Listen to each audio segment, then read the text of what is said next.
में इसकी ज़रूरत नहीं हुआ। इसकी ज़रूरत क्या हुआ, इससे पहले जो हम कूलम्ब्स लॉ पढ़ रहे थे कि दो हमारे चार्ज, मान लीजिए एक पॉजिटिव प्लस क्यू और दूसरा भी पॉजिटिव, ये भी प्लस क्यू चार्ज है, ठीक है ना। अब इनके बीच ये दोनों लाइक चार्ज हैं, या हम निगेटिव चार्ज ले लें, ठीक है, ये भी लाइक चार्ज है, या फिर हम एक पॉजिटिव चार्ज ले लें और एक निगेटिव चार्ज ले लें, यह अनलाइक चार्ज है। तो हम लोग जानते हैं, पीछे कूलम्ब के नियम में पढ़ चुके हैं, हम जानते हैं कि जब लाइक चार्ज होते हैं एक दूसरे के पास पास यानी थोड़ी ही दूर पर, तो उनके बीच जो फोर्स लगता है वो फोर्स ऑफ रिपल्सन होता है, यानी प्रतिकर्षण का बल लगता है। मतलब हम कह सकते हैं कि इस पर एक बल लगेगा, ठीक ना, और इस पर भी एक बल लगेगा, ओके। यानी इन दोनों पर फोर्स लगेगा दूर, एक दूसरे से दूर, इस पर भी वैसा ही फोर्स लगेगा, यह एक दूसरे से दूर फोर्स लगाएंगे,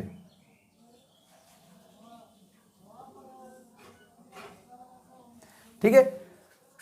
अब हम बात करते हैं कि लाइक चार्जेस क्या करेंगे भाई, एक दूसरे की ओर फोर्स लगाएंगे,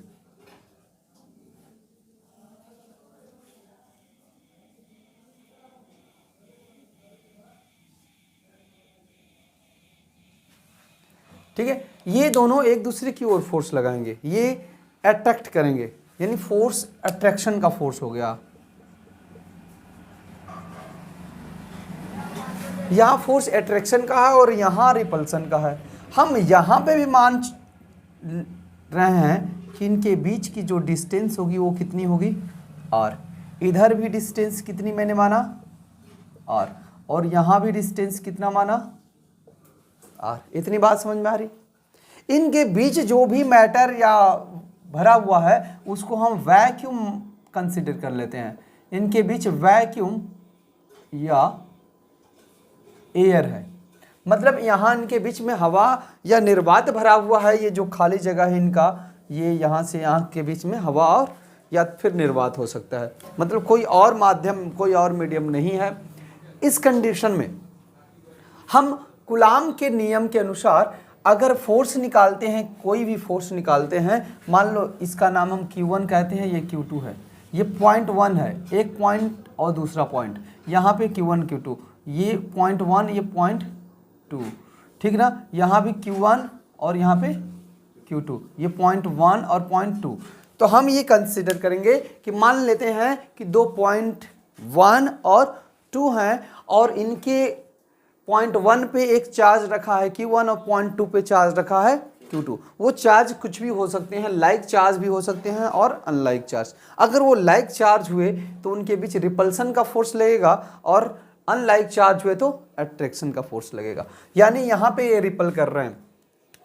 चलिए मैं इस फोर्स को इन फोर्स का मैग्नीट्यूड जो हम लोग निकालते थे according to Coulomb's law, F बराबर होता था K into Q1 Q2 upon R²।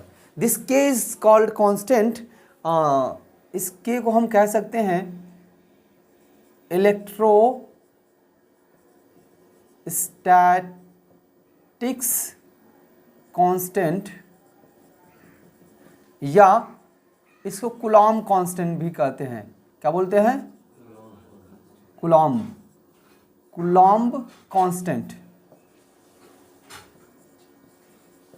ठीक है। इसको कूलम्ब कांस्टेंट भी कहा जाता है, इलेक्ट्रोस्टैटिक कांस्टेंट या कूलम्ब कांस्टेंट, जिसकी वैल्यू आपको बता दी गई है K बराबर 1/4πε। मतलब इसको एक नाम से भी जाना जाएगा, कूलम्ब कांस्टेंट, या पूरे इस 1/4πε को कूलम्ब कांस्टेंट या इलेक्ट्रोस्टैटिक्स कांस्टेंट इसको बोलेंगे, जिसकी वैल्यू 9 × 10⁹ न्यूटन मीटर स्क्वायर पर कूलाम स्क्वायर होता है।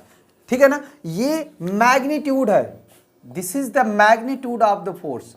ये क्या है भाई, मैग्नीट्यूड ऑफ द फोर्स। ठीक है, जो हमारा इलेक्ट्रिक फोर्स लग रहा है, जो वैद्युत बल लग रहा है, उसका ये क्या है, मैग्नीट्यूड है, इसका परिमाण है। तो केवल परिमाण जान लेते हैं। अगर यह बल लग रहा है दो चार्ज के बीच, मुझे दिशा भी बतानी पड़ेगी। तो दिशा बताने के लिए तब तो इस कूलाम के नियम, इस कूलाम्बिक फोर्स का हमें वेक्टर फॉर्म देखना पड़ेगा, वेक्टर फॉर्म की जानकारी लेनी पड़ेगी। ठीक है ना, तो केवल यह जो बल है, यह फार्मूला जो है, यह क्या बताता है, परिमाण बताता है, हमें दिशा नहीं बताता है। अब दिशा जानने हैं, तो दिशा जानने के लिए हमें इसके वेक्टर फॉर्म को जानना पड़ेगा। चलिए, अब वेक्टर फॉर्म को जानने के लिए हम मान लेते हैं कि ये जो दोनों हमारे पॉइंट 1 पॉइंट 2 पे चार्ज रखे गए हैं, मान लीजिए Q1 से Q2, भाई Q1 Q2 पे फोर्स लगाएगा तो उधर लगाएगा, तो this is force due to Q1 on Q2, यानी Q2 पर Q1 द्वारा लगाया गया बल है। तो इस बल को F, हम एक सिंबॉलिक लिख रहे हैं F12। F12 का मतलब होता है कि पॉइंट 1 पे रखे चार्ज द्वारा पॉइंट 2 पे रखे चार्ज पर लगाया गया बल, यानी Q1 द्वारा Q2 पर लगाया गया बल को हम क्या बोल दिए, F12। F12 का मतलब पहले द्वारा दूसरे पर। ठीक है ना, अब यहाँ पे अगर मैं इसकी बात करूंगा तो ये क्या पढ़ा जाएगा ऐसे, F21।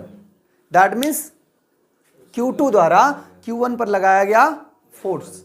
ठीक है, Q2 द्वारा Q1 पर लगाया गया बल F21। क्लियर है। अब देखो भाई, इनके बीच डिस्टेंस होगा, तो अगर Q1 Q2 पर बल लगा रहा है तो Q1 का डिस्प्लेसमेंट वेक्टर क्या होगा,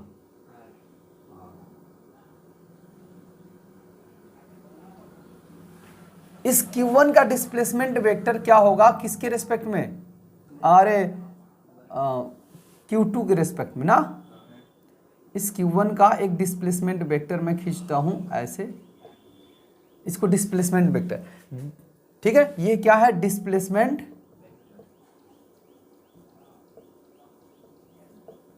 वेक्टर। डिस्प्लेसमेंट वेक्टर आप 11th क्लास में पढ़े हो, विस्थापन सदिश।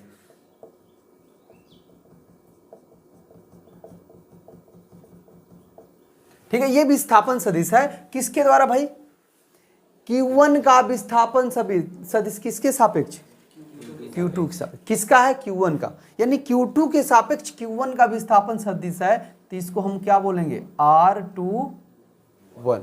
मतलब 2-1 कहने का मतलब दूसरे के सापेक्ष पहले का, पहले के सापेक्ष दूसरे पर बल, दूसरे के सापेक्ष पहले पर बल। समझ में आ रहा है। तो यहाँ क्या है, दूसरे के सापेक्ष, इसके सापेक्ष इसकी क्या पोजीशन है, यही ना। तो R21 कहने का मतलब कि दूसरे के सापेक्ष पहले का डिस्प्लेसमेंट वेक्टर क्या है। क्लियर है। उसी प्रकार दूसरे का भी तो डिस्प्लेसमेंट वेक्टर होगा विथ रेस्पेक्ट टू फर्स्ट। इस Q2 का जो डिस्प्लेसमेंट वेक्टर होगा पहले के सापेक्ष, तो अब तो समझ चुके होगे बते, यहाँ पे वेक्टर जरूर लगाएंगे। क्या लिखेंगे इसको, क्या लिखेंगे इसको, R1, यानी with respect to first, displacement vector of second with respect to first, यानी पहले के सापेक्ष दूसरे का विस्थापन। नीचे वाला बता रहा है, ये ऊपर वाले बता रहा है। यहां तक ये बातें समझ में आई। अब नीचे वाले के लिए भी सेम टू सेम हम बना सकते हैं, कोई दिक्कत नहीं है। तो अब रिपल्सन होगा तो कोई भी हो सकता है, दोनों माइनस, और ये अट्रैक्शन होगा तो वही। मैं एक लेकर इसको बनाने की कोशिश कर रहा हूँ कि एक पर किस प्रकार का फोर्स लग रहा है। ठीक है ना, इसको नोट करना चाहो तो फटाक से नोट कर लो। अगर हम इनका भी नाम अगर लिखना चाहें तो इसका नाम क्या होगा, होना चाहिए बताओ, F21। इसका नाम क्या होगा, F12। अब बताइए इसका नाम क्या होगा?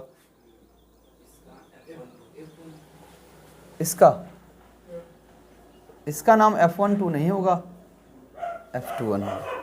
क्यों? इसके द्वारा, दूसरे के द्वारा पहले पर लगाया गया बल, यही ना, तभी तो इधर है। ये इसके द्वारा इस पर लगाया गया बल है, और यह इसके द्वारा उस पर लगाया गया बल है, F12। ठीक है ना? तो हमें इसी से जो करना है वो करेंगे। तो चलिए, ये तो हम जान गए। अब हम क्या करते हैं यहाँ पे इस फिगर से, ठीक है ना, इस फिगर से हम इसका वेक्टर फॉर्म सदिश रूप निकालने की कोशिश करते हैं। तो हम क्या लिखेंगे? Q1 द्वारा Q2 पर लगने वाला या लगाया गया वैद्युत बल, ठीक है ना, यानी electric force due to Q1 on Q2। ठीक है, Q1 के कारण Q2 पर लगने वाला बल क्या होगा भाई? उसका नाम क्या मैंने लिखा है? Q1 द्वारा Q2 पर लगने वाला बल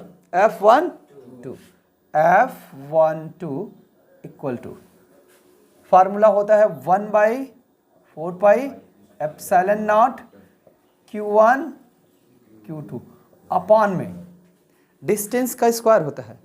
बोले तो बताओ भाई, यहां से यहां तक की डिस्टेंस उसी डायरेक्शन में लेंगे ना, ठीक है, और यह r के बराबर है। अगर मैं यहां पे लिख दूं आपको magnitude of R2 vector R12, magnitude को ऐसे दिखाते हैं, 11th क्लास में पढ़े हो, वेक्टर R21, ये मैग्नीट्यूड हो गया। इनका मैग्नीट्यूड r के बराबर है। भाई दूरी तो बराबर है ना, r क्या बता रही है? डिस्टेंस बता रही है, डिस्टेंस बता रही है, और वेक्टर R12 वेक्टर R21 एक डायरेक्शन को रिप्रेजेंट कर रहा है। ठीक है, तो यहां पे आप लिख दोगे ऐसे, वेक्टर r का स्क्वायर मान लीजिए लिख लेते हैं, वेक्टर r का स्क्वायर फिलहाल लिख लेते हैं, कोई दिक्कत नहीं है। तो वेक्टर r का स्क्वायर कहने का मतलब क्या हुआ? बताओ भाई, बल, आपका बल जो है, फोर्स है 1-2 है, तो ये वेक्टर R12 मॉड, इसका स्क्वायर किसके बराबर होगा? r के स्क्वायर होगा कि नहीं होगा? तो इसकी जगह पे हम लिख सकते हैं ऐसे, F12 equal to 1/4πε0 Q1 Q2 upon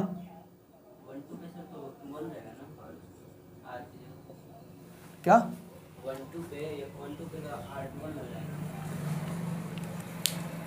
तो इसके मैग्नीट्यूड के ही बराबर होगा ना, तो फिर मैग्नीट्यूड डायरेक्ट लिख दिया, तो इसकी जब मैंने इसको लिख लिया, कोई दिक्कत नहीं। यह जो मैग्नीट्यूड है डायरेक्शन रिप्रेजेंट नहीं कर रहा है, डायरेक्शन रिप्रेजेंट करने के लिए एक यूनिट वेक्टर की आवश्यकता होती है। किसकी आवश्यकता होती है? यूनिट वेक्टर हमें क्या बताता है? डायरेक्शन। जैसे सपोज दैट यहां पे अगर मैं कहूं कि r इजकल टू क्या होगा, तो r equal to magnitude of R12 into R12 cap. R12 represent the magnitude, इसका परिमाण बता रहा है, where cap R12 represent the direction, और ये दोनों जब मिलते हैं तो कोई वेक्टर कंप्लीट होता है। मैग्नीट्यूड और डायरेक्शन जब होता है तो उसी को क्या बोला जाता है? वेक्टर कहा जाता है। तो ये वेक्टर हमारा बनाना है, हमें बनाना क्या है? हमारा लक्ष्य है वेक्टर बनाना भाई। तो इसको उस फॉर्म में, अब मेरा कुछ रिलेशन इससे फाइंड हो रहा है, यहाँ पे वेक्टर लगा लेते हैं, ठीक है ना, इससे कुछ रिलेशन मेरा बन रहा है, मैं चाहूँ तो ये रिलेशन यहाँ पे पुटअप कर सकता हूँ। क्लियर है? चलिए, तो रिलेशन इस्तेमाल करेंगे, तो यहाँ डायरेक्शन मेरे को बताना है, ये वेक्टर फॉर्म बनाना है, तो इसको वेक्टर फॉर्म जैसे ही लिखेंगे तो इसकी डायरेक्शन किधर है भाई? 1 से 2 की ओर, और यहाँ पे डायरेक्शन बताने वाला यूनिट वेक्टर होता है। यूनिट वेक्टर से कोई फर्क नहीं पड़ता है, वो दिशा रिप्रेजेंट कर रहा है। या तो मैं यहाँ पे सीधे लिखूं कि किधर से, Q1 से Q2 को ओर, या फिर ये लगा दूं तो इसका मतलब भी होगा कि Q1 से Q2 की ओर। क्लियर है? तो ये R12 कैप हमको क्या बता रहा है, केवल और केवल direction. This is the unit vector, ठीक है। और यूनिट वेक्टर का आपका मैग्नीट्यूड क्या होता है, एक होता है, तो मैग्नीट्यूड में कोई फर्क नहीं पड़ने वाला। चलिए, तो ये वाला वैल्यू तो यहां पे भी रहेगा ना, यहां भी रहेगा इनटू में। क्लियर है? बात समझ में आ रही है पूरा? अब मैंने आपको पहले बताया था किसी भी वेक्टर को रिप्रेजेंट करना है तो मैग्नीट्यूड भी चाहिए और डेफिनेशन है भाई, कि किसी वेक्टर का डेफिनेशन ही है कि which represented by the magnitude as well as direction. ठीक है, जिस भौतिक राशि में को व्यक्त करने के लिए दिशा और परिमाण दोनों की आवश्यकता होती है उसे सदिश राशि कहते हैं। तो भाई दोनों हो गया, मैंने दिखा दिया एक मैग्नीट्यूड। ठीक है, अब क्या करते हैं कि इसकी जगह पे R12 कैप R12 ये इंप्लाइज करेगा cap R12 equal to vector R12 upon mod of R12। कोई दिक्कत? यही वैल्यू इसमें पुट कर सकते हैं तो क्या हो जाएगा, F12 equal to 4 pi epsilon naught Q1 Q2 upon, इसको इधर लिखते हैं, ठीक है, यहाँ पे F12 1/4 pi epsilon naught Q1 Q2 upon R12 mod square into, इसकी जगह पे क्या लिख सकते हैं, क्या है भाई, R12। देखो अगर यहाँ भी छोड़ दोगे तो ये भी वेक्टर फॉर्म ही कहा जाएगा, इसमें कोई डाउट नहीं है, यहाँ पे भी छोड़ सकते हो। डिपेंड करता है कि क्वेश्चन कितने नंबर का आता है, ठीक है ना, डिपेंड उस बात पे करता है। लॉन्ग में आया है तो इसको बढ़ाते चले जाओ, अभी और बढ़ जाएगा, अभी इसको डबल मैं कर दूंगा, ठीक है। अभी तो एक के लिए निकाला, फिर दूसरे के लिए निकालूंगा तो उतना ही आएगा, बस 1 2 की जगह पे 2 1 हो जाएगा, ठीक है। तो देखिए इसकी जगह पे मैं लिख सकता हूँ, ये वैल्यू है vector R12 upon mod of vector R12, ये मॉड हो जाएगा, यही है ना। देखिए तो जब ये वैल्यू वहाँ पे हम रख दिए तो अब नीचे देखिए स्क्वायर दोनों सेम है, इसका स्क्वायर है इंटू 1 पावर क्या हो जाएगा, 3 पावर होगा, तो 1 2 बराबर 4 pi epsilon naught Q1 Q2 R12 mod, ये क्यूब हो जाएगा। नहीं यहाँ पे ये भी तो रहेगा R12, ठीक है। अगर आप यहाँ पे भी छोड़ते हो तो कोई दिक्कत नहीं है, यहाँ पे लाते हो तो भी कोई दिक्कत नहीं, ये भी वेक्टर फॉर्म है, ये भी वेक्टर फॉर्म कहा जाएगा, ये भी वेक्टर फॉर्म कहा जाएगा, ठीक है। वो आपके रिप्लाई पे, जवाब पे डिपेंड करता है कि क्वेश्चन किस प्रकार का पूछा गया है, जवाब आपको किस प्रकार का देना है। आपको इतनी समझदारी हो जानी चाहिए कि हम कितने में देना चाहते हैं। ये भी वेक्टर फॉर्म है, ये भी वेक्टर फॉर्म है, और ये भी वेक्टर फॉर्म है आपका, ये जो फर्स्ट हमने लिखा है। क्लियर है? इसी प्रकार से हम लिख सकते हैं, इसी प्रकार क्या होगा भाई, एक हमारा, हाँ वेक्टर हर जगह लगाओ, अगर मैं कहीं भूल गया हूं तो यहाँ हर जगह वेक्टर लगाए, F पे लगेगा, ठीक है। तो यहाँ पे वेक्टर F21 मेरे को लिखना होगा, तो हम क्या लिखेंगे, ये तो सेम टू सेम रहेगा, 1/4 pi epsilon naught, same to same. अगर ऐसे ही करते जाएं तो यहाँ पे क्या आएगा, Q1 Q2 अपॉन मॉड में R21 वेक्टर, इसका क्यूब हो जाएगा ना, क्यूब, और इनटू 2 1, ठीक है ना। ये इसके लिए भी हो जाएगा, कोई दिक्कत? आपको करना होगा तो आप मान लीजिए एक क्वेश्चन 3 नंबर में आपसे पूछा तो हम सिमिलरली नहीं लिखेंगे, इसको भी ऐसे ही करेंगे, थोड़ा सा ज़्यादा लगे, फिर शुरू से करेंगे कि Q2 द्वारा Q1 पर लगाया गया बल, ये क्या है, Q2 द्वारा Q1 पर लगाया गया क्या है, बल है, तो लिख कर उसको निकालेंगे। इतनी बात समझ में आ रही है? यह अभी दोनों सदिश रूप हैं। एक चीज़ और मैं आपको यहीं बता देता हूं, जो क्या है कि एक आध बार क्वेश्चन पूछा है आपसे कि ये आप शो करिए, दिखाइए कि कूलम्ब्स लॉ जो होता है बिटवीन टू चार्ज, हाँ, न्यूटन्स थर्ड लॉ फॉलो करता है, ठीक है, follow the Newton's third law, ठीक है, ये न्यूटन के तीसरे नियम का पालन करता है। तो यहीं से मैं देखता हूँ, देखो भाई मैं पहले वाले को लिखता हूँ, ये वेक्टर लगाना अगर भूल जाएं तो आप अवश्य लगा लें, वेक्टर F12 बराबर, मैं उसको लिखता हूँ 1/4πε0, और बताइए क्या है, Q1 Q2 अपान, हाँ ठीक है, इनटू वेक्टर R12, ठीक है ना, इस पे हाँ क्यूब रहेगा, ये लिख लीजिए, ये फॉर्म लिखिए चाहे वो फॉर्म लिखिए, ठीक है। चलिए हम, चूंकि हम यही फॉर्म लिखते हैं, ये वाला फॉर्म हमारे लिए इजी रहेगा। चलिए तो यहाँ पे कोई भी फॉर्म आप ले लेंगे, तरीका वही अपनाना है, 1/4πε0, ठीक है, Q1 Q2 अपान 1/2। अगर आप इसको लेते हैं तो भी वही बात, उसको लेते हैं तो भी वही बात, किसी से भी कर लेते हैं, चलो नीचे वाला से ही कर लेते हैं, 1/2 कैप, इतना हो गया, ओके। अब हम यहाँ पे क्या करते हैं कि इसको चेंज करते हैं, since we know that vector R12 equal to minus vector R,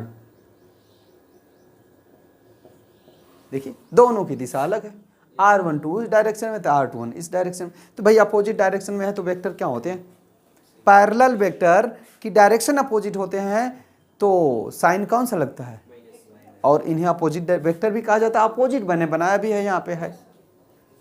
तो आप अगर इसके जगह पे therefore F12 vector F12 equal to 1/4πε0 Q1 Q2 upon, इसकी जगह पे हम क्या लिख सकते हैं, R21, चूंकि ये मैग्नीट्यूड है, आप चाहें तो इसको R भी लिख सकते हैं, R के फॉर्म में रिकॉल कर सकते हैं इसको, तो चलिए हम R ही लिख लेते हैं, उससे कोई फ़र्क नहीं पड़ता है, R21 वेक्टर का क्यूब लिख लिया, और इनटू में क्या हो गया भाई, इसकी जगह पे क्या लिखेंगे, माइनस R21, ठीक है। एक बार मैं फिर से यहाँ पे आपको बता देता हूँ, आपके मन में ये भी आएगा कि भाई यहाँ पे क्यों नहीं माइनस लगाएं, वेक्टर R12 तो मैग्नीट्यूड तो माइनस में होता नहीं, मैग्नीट्यूड यहाँ पे मैंने बनाया है, ये परिमाण है ना, और जो माड के अंदर अगर माइनस की चेष्टा भी आप रखते हैं तो जो वैल्यू माड के अंदर आती है वो हमेशा पॉजिटिव होती है, तो माड लिखने से कोई फर्क पड़ने वाला यहाँ पे नहीं है, ठीक है। तो बताइए इसको हम ऐसे भी लिख सकता हूँ, वेक्टर 1/4πε0 Q1, चूँकि माइनस बाहर पहले लिख लिया, Q1 Q2 अपान में, देखो भाई माड R12 इक्वल टू माड, उसकी जगह पे लिख सकता हूँ R21, वैसे मैं लिख भी चुका हूँ, कोई दिक्कत नहीं है ना। तो यहाँ पे R21 का क्यूब हो जाएगा इनटू R21, ओके। तो यहाँ से देखिए इसको इक्वेशन बना सकते हैं, तो इक्वेशन 1 बना लीजिए, इक्वेशन 2 बना लेंगे, तो ये आपका फ्रॉम इक्वेशन 1 से ये हो रहा है, अब यहाँ पे हम लिखेंगे फ्रॉम इक्वेशन 2, ठीक है। इक्वेशन 2 से हम ये वैल्यू जो देख रहे हैं वो किसकी है, इक्वेशन 2 से हमें मिल रहा है, देखो मिलाओ वहाँ पे पूरा, ये वाली पूरी वैल्यू किसकी है, 1/4πε0 Q1 Q2 अपन R21 whole Q into R21, वो किसकी वैल्यू है, F21 की। तो यहाँ पे क्या हो जाएगा आपका, vector F12 equal to minus F21।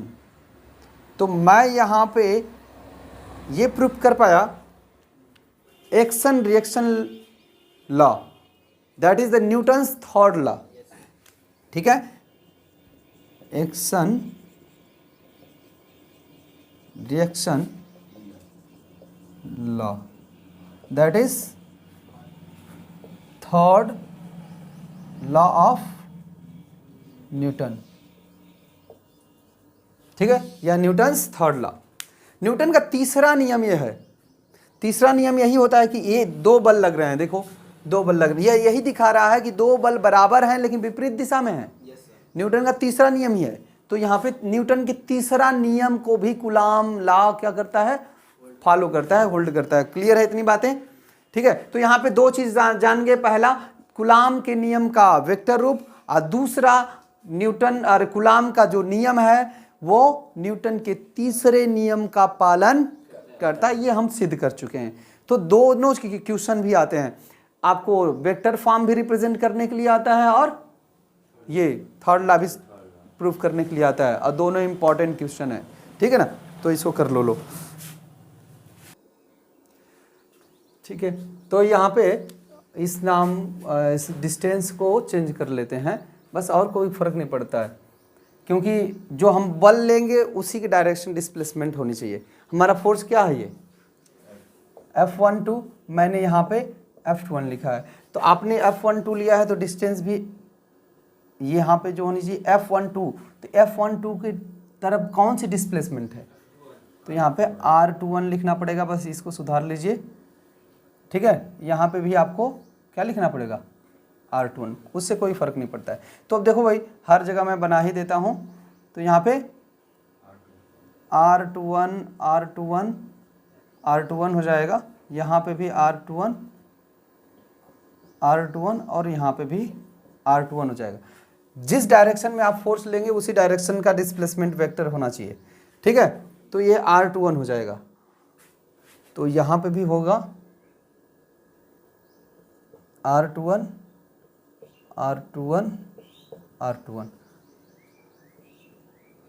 तो जब अब यहाँ पे भी देख लीजिए, जब मैं R21 लिया था तो डिस्प्लेसमेंट किधर है, इसका नाम क्या है, तो यहाँ पे R12 लिख लेंगे, ठीक है, R12, ठीक है। तो अब देखिए यहाँ पे थोड़ा सा बस नाम में बदलाव आ जाएगा आपका। यहाँ पे आपका यहाँ पे R21 रहेगा, क्योंकि यहाँ पे है, यहाँ पे भी है R21, ठीक है। और यहाँ पे जब आपने R21 लिया है तो ये क्या रहेगा, R12, तो यहाँ पे आप क्या लिखेंगे, R12, कोई फर्क नहीं पड़ेगा, तो ये आपका R12 हो जाएगा और ये भी R12। बताओ भाई, यहाँ पे यही चीज़ मिल रहा है कि नहीं मिल रहा है, मिल रहा है ना, तो कोई फर्क नहीं पड़ता, नाम में कोई अंतर नहीं था, बस हमने ऐसा बनाया था, आपको दिखाया था कि R12 दूसरे के सापेक्ष, ठीक है ना, दूसरे के सापेक्ष पहले का विस्थापन, तो इसके सापेक्ष पहले का विस्थापन है, और पहले के सापेक्ष दूसरे का विस्थापन, ये नाम से लिखे थे। तो जैसा नाम आप लिख कर मानेंगे उसी प्रकार की वैल्यू आएगी, ठीक है ना। तो कर लीजिए।